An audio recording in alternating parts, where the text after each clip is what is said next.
Hello. Hi, everybody. So today I want to share with you what I learned in this 2023 October challenge. I did this video last year and I haven't looked at it again, but I'm gonna share with you the things that really stood out to me in this challenge, and then I'm gonna look back and be like, I wonder if there's any overlap. Like, did I already, I have memory issues, so it's quite possible for me to be like, oh yeah, I already learned that. But you know what? We go on learning, we learn. Sometimes learning is recognizing a mistake when you make it again. So if that is the case, that's fine. Not a problem. I am happy to accept that about myself. Okay, so the first thing I learned, I've got notes here. This, by the way, is in no particular order. I do best if I have my subject matter pre-chosen for me, either past self choosing it and already having it like sketched out and ready to go, or if I have it from a preset list. So this makes a lot of sense. I know that about myself, and that the best way for me to make lots and lots of art is to have something on the table every morning that I see that I'm just like, ooh, I want to get to that. That would mean planning the night before, still having it there. When I was doing the challenge, there was no way to not have that happen. So every day I knew like it was either on the table and I had to do it, or I knew the next thing I was gonna do. This is great because this lets me know that like if I had a specific project I was working on with somebody else and they were wanting specific things, I would probably do really well with that, knowing like, hey, they want me to be creating this, and then like, this is our deadline, this is what we need. I've always been concerned that my health would like inhibit me in that sort of way, but I found lots of ways to work around or to plan that. Because I was so committed to the challenge, I made it work. It was difficult at times, but definitely possible, at least with the level of health that I have right now. It might have been harder in the past and it might be harder in the future, but right now things are going pretty well. Okay, so my second one I kind of already said, and it's that if I opt to plan out my paintings ahead, by making a sketch, I'm more likely to make the painting. I've been trying that out and it hasn't worked so far because I've been totally focused on editing. Okay, so the third thing, and I think that this might be the most important, and I mentioned it in another video, is that focusing on painting and ignoring my other responsibilities really helped my mental health. I wasn't surprised by this if I think about the fact that when I go on vacation, I'm like, my job is to have fun, and that's it. And I organize it so everything's done now or can be done later. And this was almost like a vacation from my real life, and it was great. And I would love to create some sort of thing like that in my life because I learned so much in a short amount of time. I feel really frustrated sometimes that I'm not making more art and learning more and improving my skills more rapidly. I'm not able to spend as much time dedicated to that as I would like. But what I'm seeing is that, well, maybe that's not going to work for me. I'm not going to be able to have times where I'm, just consistently making art every day, but I can take a big chunk of time and like improve my skills tremendously by focusing a lot at that particular time. So that's how I work. I've learned that. I wrote this down, so I guess it's with number 3. It's knowing that I'll just read it. Knowing that I have to go back to my responsibilities that are not related is making my mental health worse. Yeah, the transition has been rough. That's definitely true. It is, let's see the time that we're recording this. It is November 16th, so I've been done with the challenge for 16, 17, 18 days because I finished it like 2 days early. Yeah, things are going better, but getting back into the swing of things was really challenging, and I feel that I would like to go back to my only job being making art. That wouldn't be so bad. Number 4, having an art projector gave me a completely new workflow that I really like, a lot better than my old workflow, which usually included using my iPad as a light box, and that has so many limitations. So having a projector has like really changed everything for me. I can make bigger paintings and I can sketch on paper and then transfer that over, or sketch on the iPad, print it out, and then move that over. Either way, the sun's moving, sorry. I have a lot of options now. Although I did kick my easel plenty of times and completely mess things up. That happens less than my wrist or my, like, the side of my hand hitting something on Procreate and like messing things up entirely.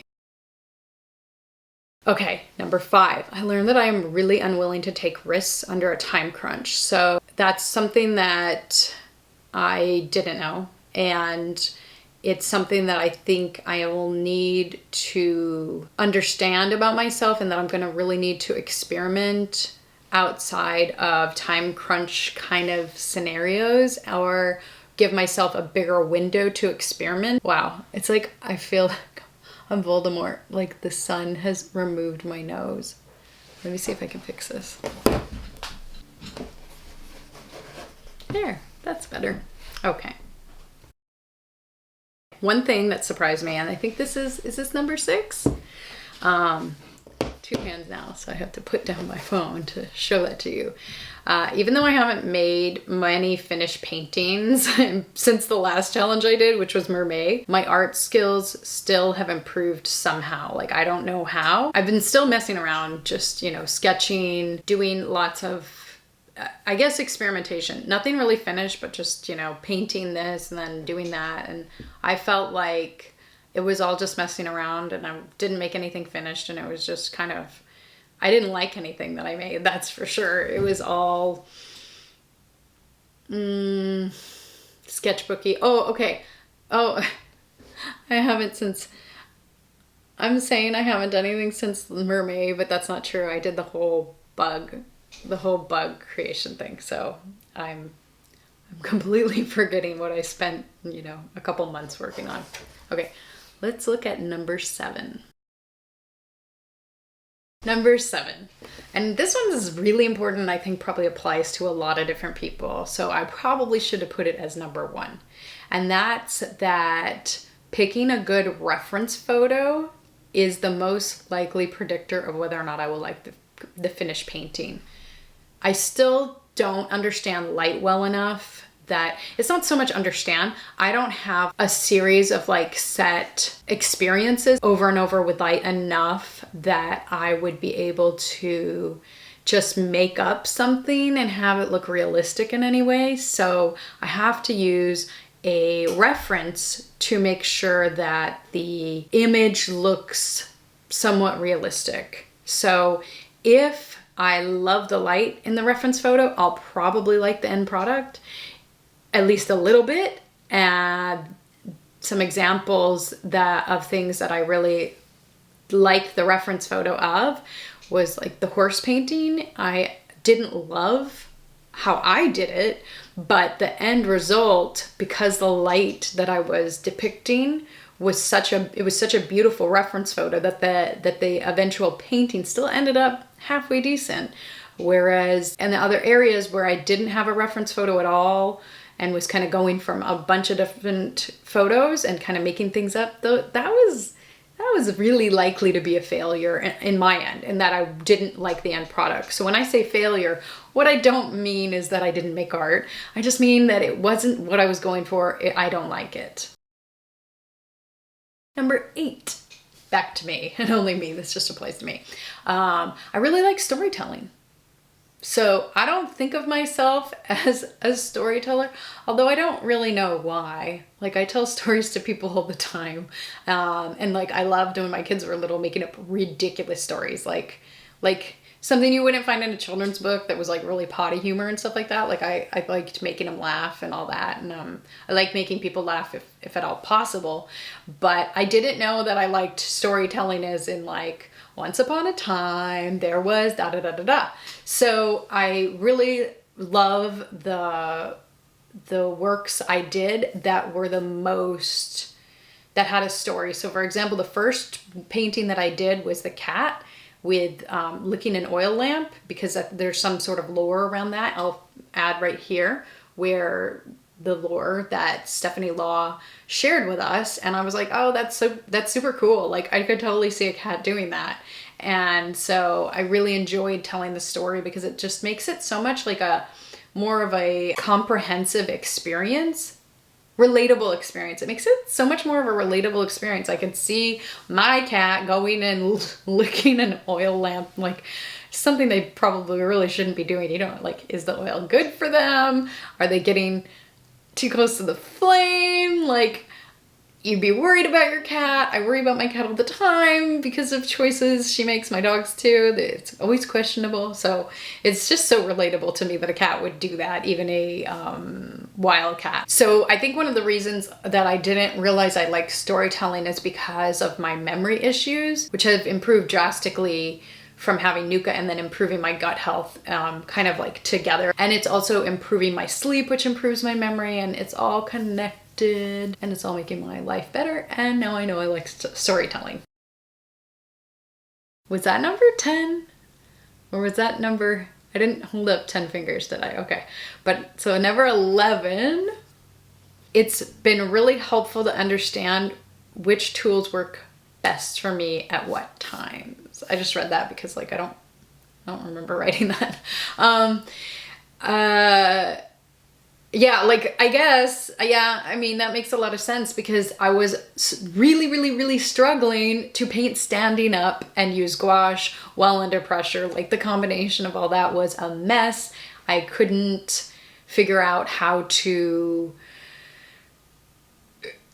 I couldn't figure it out. I always end up using gouache like watercolor, watering it down too much, and that's okay if I just did it for like 1, maybe 2 at most light layers, but I always overdo it. Also, I used a paper that I'm not used to. Paper shouldn't matter that much when you're using gouache, but it does matter because I'm using it like watercolor. So if you are gonna water down gouache and you're used to a certain kind of paper, it's probably just better to use that certain kind of paper. So there's all that. And then there's alternatively that I've known for a while that what I really want to work on is doing watercolor and colored pencil. Like, I love that combo.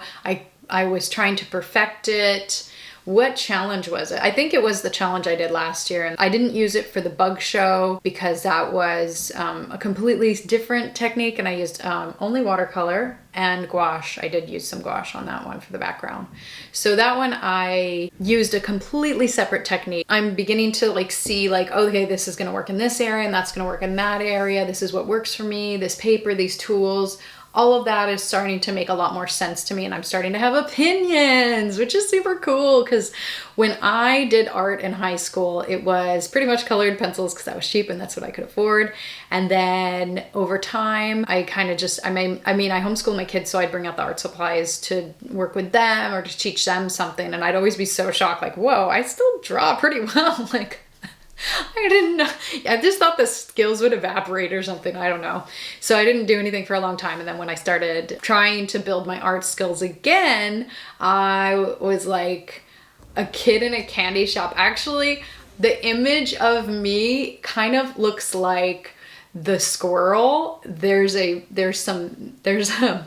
bag or a box of nuts or a container. Yeah, a container of nuts, and a squirrel jumps in it and then just goes crazy, like ravaged, like cannot believe how many nuts it has, and it's ridiculous. And yeah, that was kind of my reaction to art supplies. I got a subscription for a really short time. I only got 3 boxes, but I got a subscription to a Sketchbox because it just got dark suddenly because I just didn't know what was out there. Like, I had no idea what art supplies were available to somebody that wasn't a teenager with absolutely no money. So I played around with a lot of different things, and I have found what works, and that's really exciting to feel like a real artist who has opinions. Thanks for joining me in hearing about what I learned, and I'll see you in the next one. Bye.